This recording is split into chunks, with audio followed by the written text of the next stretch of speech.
Because your antenna is now in line with those goals that you set for yourself. The fourth lesson we can see here, we see in Luke 14, 29 to 30. Luke 14, 29 to 30.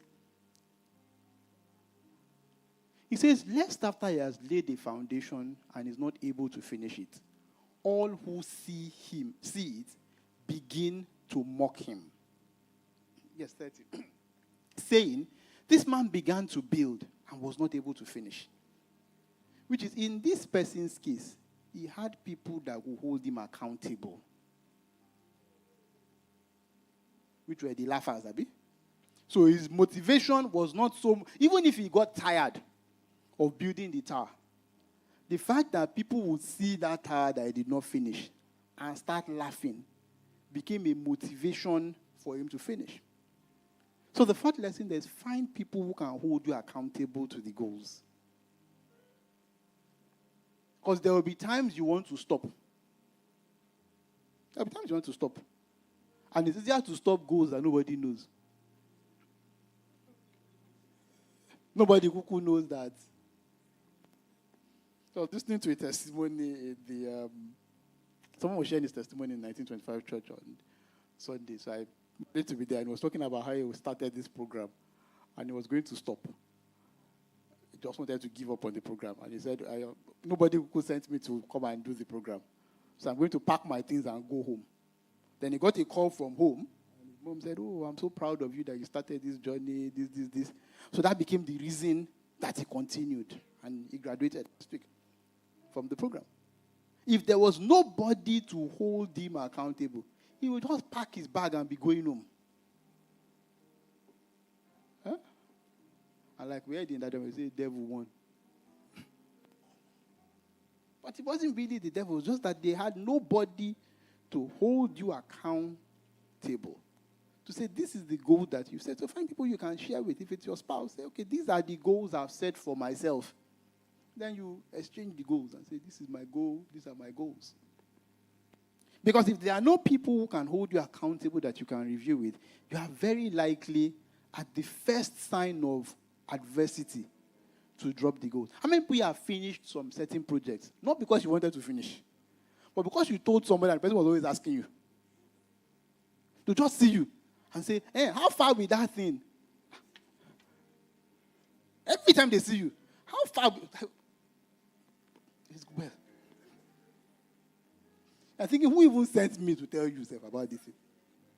But the fact that they are holding you accountable means you are walking in that direction.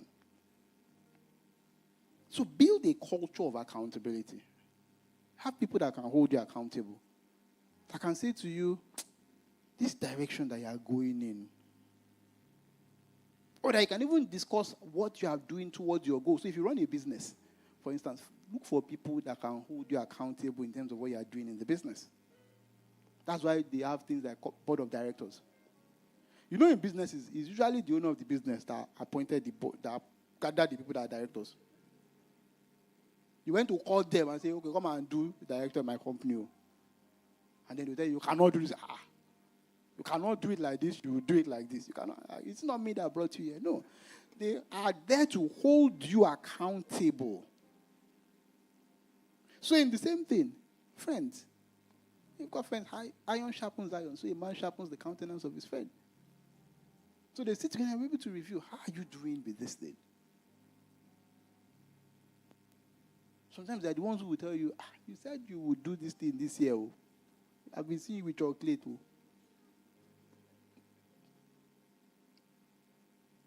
Because they are there to hold you accountable. So build a culture of accountability in your family, in your team, in church. Have people who can hold you accountable.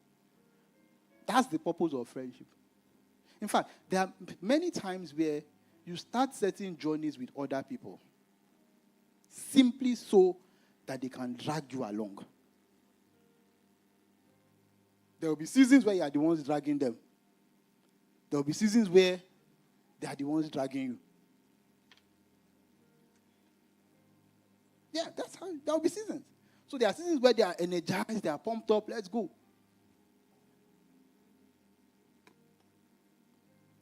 So the get one say, okay, let's go.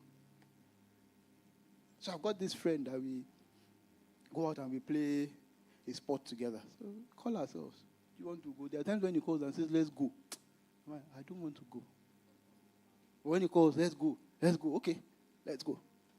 And then he doesn't want to go, but because I want to, okay, let's go. Let's go. We head in that direction together.